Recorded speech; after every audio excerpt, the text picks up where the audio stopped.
Bismillahirrahmanirrahim. Assalamualaikum. Kisah Nabi, kisah 25 Nabi dan Rasul kali ini sudah sampai di Nabi Zakaria alaihissalam. Tempat diutus Palestina, tahun kelahiran 91 sebelum Masehi, usia 122 tahun. Masa yang dialami oleh Nabi Zakaria adalah masa yang aneh, di mana banyak hal yang berlawanan, yang berhadap-hadapan, dan saling bertentangan serta terlibat pertarungan yang tidak pernah padam. Keimanan kepada Allah Subhanahu wa taala bercahaya di masjid yang besar di Baitul Maqdis, sedangkan kebohongan memenuhi pasar-pasar Yahudi yang bersebelahan dengan masjid itu. Sudah menjadi tradisi dunia bahwa segala sesuatu yang bertentangan mesti saling berhadapan pada kebaikan dengan kejahatan, cahaya dengan kegelapan, kebenaran dengan kebohongan, para nabi dengan para pembangkang. Alhasil, segala sesuatu berhadapan untuk mempertahankan kehidupan. Di masa yang kuno ini terdapat seorang nabi dan seorang alim yang besar. Nabi yang dimaksud adalah Zakaria. Sedangkan seorang alim besar yang Allah Subhanahu wa taala memilihnya untuk sholat di tengah-tengah manusia adalah Imran. Imran adalah seorang suami dan istrinya sangat berharap untuk melahirkan anak. Waktu pagi menyelimuti kota, keluarlah istri Imran untuk memberikan makan kepada burung, dan ia melihat pemandangan yang ada di sekitarnya dan mulai merenungkannya. Di sana terdapat seekor burung yang memberi makan anaknya dengan cara menyuapinya dan memberinya minum. Burung itu melindungi anaknya di bawah sayapnya karena khawatir dari kedinginan. Ketika melihat pemandangan itu, istri Imran berharap agar Allah Subhanahu wa taala memberinya anak. Ia mengangkat tangannya dan mulai berdoa agar Allah Subhanahu wa taala menganugerahinya seorang anak lelaki.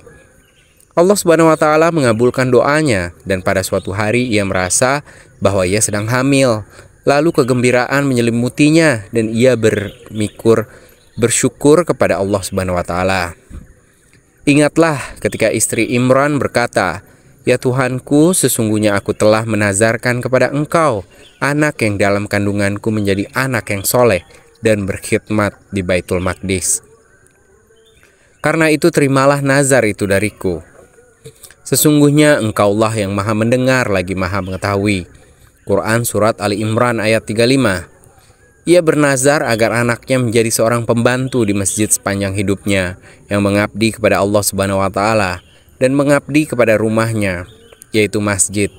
Lalu tibalah hari kelahiran. Istri Imran melahirkan seorang anak perempuan. Istri itu merasa terkejut karena ia menginginkan seorang anak lelaki yang dapat mengabdi untuk masjid dan beribadah di dalamnya. Ketika ia melihat bahwa anaknya seorang perempuan, maka ia tetap menjalankan nazarnya meskipun anaknya lelaki, bukan seperti anak perempuan. Maka tatkala istri Imran melahirkan anaknya, dia pun berkata, "Ya Tuhanku, sesungguhnya aku melahirkannya seorang anak perempuan, dan Allah lebih mengetahui apa yang dilahirkannya itu. Dan anak laki-laki itu tidaklah seperti anak perempuan. Sesungguhnya aku telah menamai dia Maryam." Quran Surat Ali Imran ayat 36.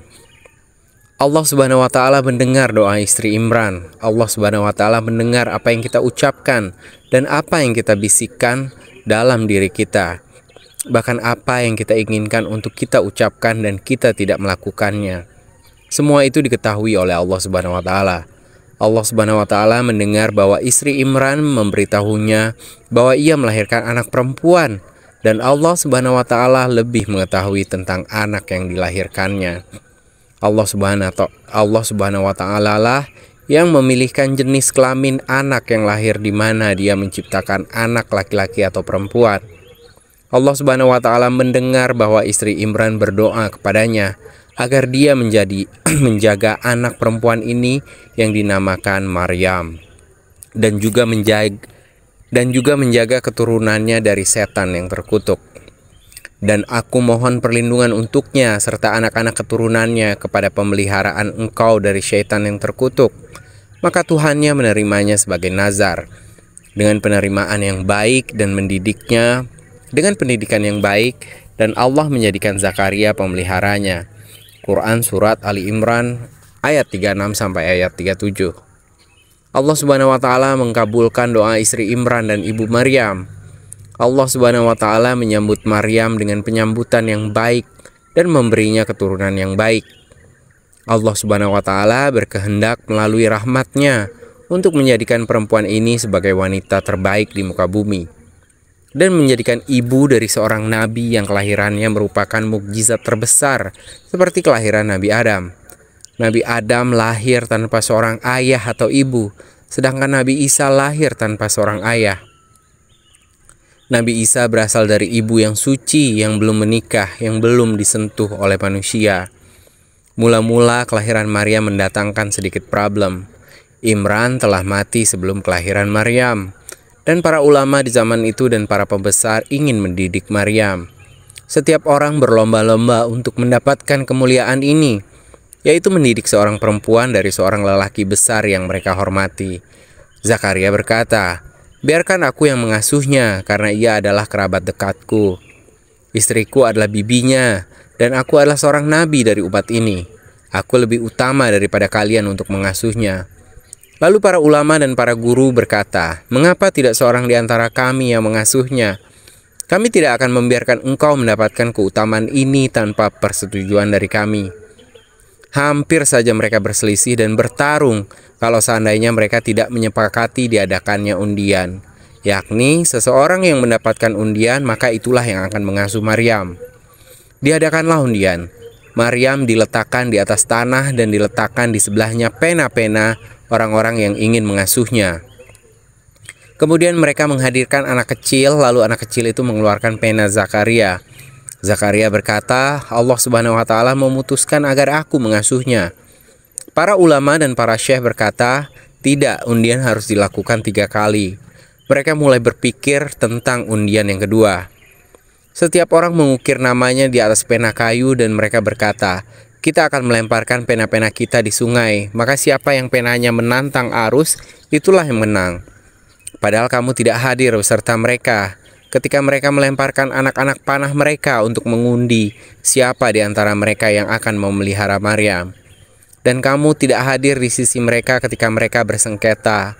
Quran Surat Ali Imran ayat 44. Mereka pun melemparkan pena-pena mereka di sungai sehingga pena-pena itu berjalan bersama arus, kecuali pena Zakaria yang menantang arus. Zakaria merasa bahwa mereka akan puas, tetapi mereka bersikeras untuk mengadakan undian yang ketiga kali. Mereka berkata, "Kita akan melemparkan pena-pena kita di sungai, pena yang berjalan bersama arus, maka itulah yang akan mengasuh Maryam." Mereka pun melemparkan pena-pena mereka dan semua berjalan menantang arus kecuali pena Zakaria. Akhirnya mereka menyerah kepada Zakaria dan mereka menyerahkan anak itu kepadanya agar Zakaria mengasuhnya. Nabi Zakaria mulai mengasuh Maryam dan mendidiknya serta menghormatinya sampai ia dewasa. Maryam memiliki tempat khusus di dalam masjid. Ia mempunyai suatu mihrab yang di situ ia beribadah. Jarang sekali ia meninggalkan tempatnya. Ia selalu beribadah dan sholat di dalamnya serta berzikir dan bersyukur dan menuangkan cintanya kepada Allah Subhanahu wa taala. Terkadang Zakaria mengunjunginya di mihrab. Tiba-tiba pada suatu hari Zakaria menemuinya dan ia melihat sesuatu yang mencengangkan. Saat itu musim panas, tetapi Nabi Zakaria menemui di tempat Maryam buah-buahan musim dingin.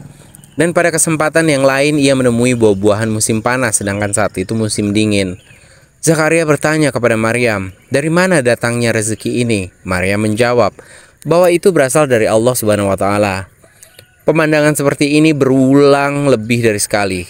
Setiap Zakaria masuk menemui Maryam di mihrab, ia dapati makanan di sisinya. Quran Surat Ali Imran ayat 37. Nabi Zakaria adalah seorang tua dan rambutnya sudah dikelilingi uban.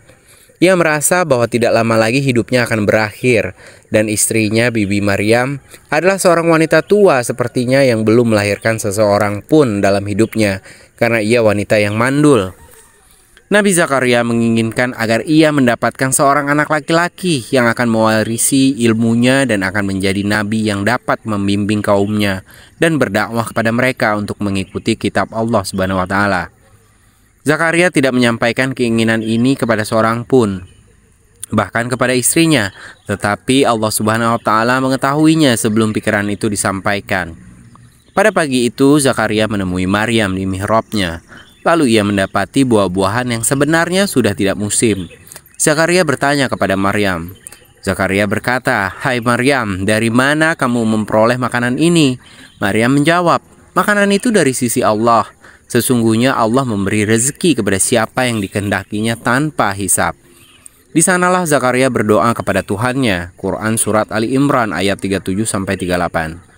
Zakaria berkata pada dirinya, "Maha suci Allah Subhanahu wa taala dan Dia Maha kuasa atas segala sesuatu." Lalu kerinduan mulai menyelimuti hatinya dan ia mulai menginginkan keturunan. Nabi Zakaria berdoa kepada Tuhannya. Yang dibacakan ini adalah penjelasan tentang rahmat Tuhan kamu kepada hambanya Zakaria, yaitu tatkala ia berdoa kepada Tuhannya dengan suara yang lembut. Ia berkata, "Ya Tuhanku, sesungguhnya tulangku telah lemah dan kepalaku telah ditumbuhi uban, dan aku belum pernah kecewa dalam berdoa kepada Engkau, ya Tuhanku. Dan sesungguhnya aku khawatir terhadap mawaliku sepeninggalku, sedang istriku adalah seorang yang mandul. Maka anugerahilah aku dari sisi Engkau seorang putra yang akan mewarisi aku dan mewarisi sebagian keluarga Yakub, dan jadikanlah ia, ya Tuhanku, seorang yang diridhoi." Quran Surat Maryam ayat 2-6. Nabi Zakaria meminta kepada penciptanya tanpa mengangkat suara keras-keras agar dia memberinya seorang lelaki yang mewarisi kenabian dan hikmah serta keutamaan dan ilmu. Nabi Zakaria khawatir kaumnya akan tersesat setelahnya, di mana tidak ada seorang nabi setelahnya. Allah Subhanahu wa taala mengabulkan doa Zakaria. Belum lagi Nabi Zakaria berdoa kepada Allah Subhanahu wa taala hingga malaikat memanggilnya saat ia sholat di mihrab. "Hai Zakaria, sesungguhnya kami memberi kabar gembira kepadamu akan memperoleh seorang anak yang namanya Yahya, yang sebelumnya kami belum pernah menciptakan orang yang serupa dengan dia." Quran Surat Maryam ayat 7. Zakaria kaget dengan berita ini. Bagaimana ia dapat memiliki seorang anak? Karena saking gembiranya, Zakaria sangat terguncang dan dengan penuh keheranan ia bertanya, "Ya Tuhanku, bagaimana akan ada anak bagiku? Padahal istriku adalah seorang yang mandul, dan aku sendiri sesungguhnya sudah mencapai umur yang sangat tua." Quran Surat Maryam ayat 8. Ia heran bagaimana ia dapat melahirkan sementara ia sudah tua, dan istrinya pun wanita yang mandul. Tuhan berfirman, demikianlah Tuhan berfirman, "Hal itu adalah mudah bagiku, dan sesungguhnya telah aku ciptakan kamu sebelum itu. Padahal kamu di waktu itu belum ada sama sekali." Quran Surat Maryam ayat 9. Para malaikat memberitahunya bahwa ini terjadi karena kehendak Allah Subhanahu wa taala, dan kehendaknya pasti terlaksana. Tidak ada sesuatu pun yang sulit bagi Allah Subhanahu wa taala. Segala sesuatu yang diinginkan di alam wujud ini pasti terjadi. Allah Subhanahu wa taala telah menciptakan Zakaria sebelumnya, dan beliau pun sebelumnya tidak pernah ada. Segala sesuatu diciptakan Allah Subhanahu wa taala hanya dengan kehendaknya. Sesungguhnya perintahnya apabila dia menghendaki sesuatu hanyalah berkata kepadanya, "Jadilah," maka jadilah ia. Quran Surat Yasin ayat 82. Hati Nabi Zakaria dipenuhi rasa syukur kepada Allah Subhanahu wa taala, dan ia pun memujinya. Lalu ia meminta kepada Allah Subhanahu wa taala agar memberinya tanda-tanda. Zakaria berkata, "Ya Tuhanku, berilah suatu tanda."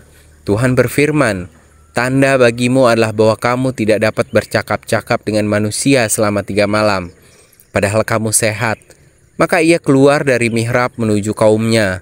Lalu ia memberi isyarat kepada mereka, "Hendaklah kamu bertasbih di waktu pagi dan petang." Quran Surat Maryam ayat 10-11. Allah Subhanahu wa taala memberitahunya bahwa akan terjadi 3 hari di mana di dalamnya ia tidak mampu berbicara, padahal saat itu ia sehat-sehat saja, tidak sakit. Jika hal ini terjadi padanya, maka hendaklah ia yakin bahwa istrinya hamil dan bahwa mukjizat Allah Subhanahu wa taala benar-benar terwujud. Kemudian hendaklah saat itu ia berbicara kepada manusia melalui isyarat dan banyak bertasbih kepada Allah Subhanahu wa taala di waktu pagi dan sore.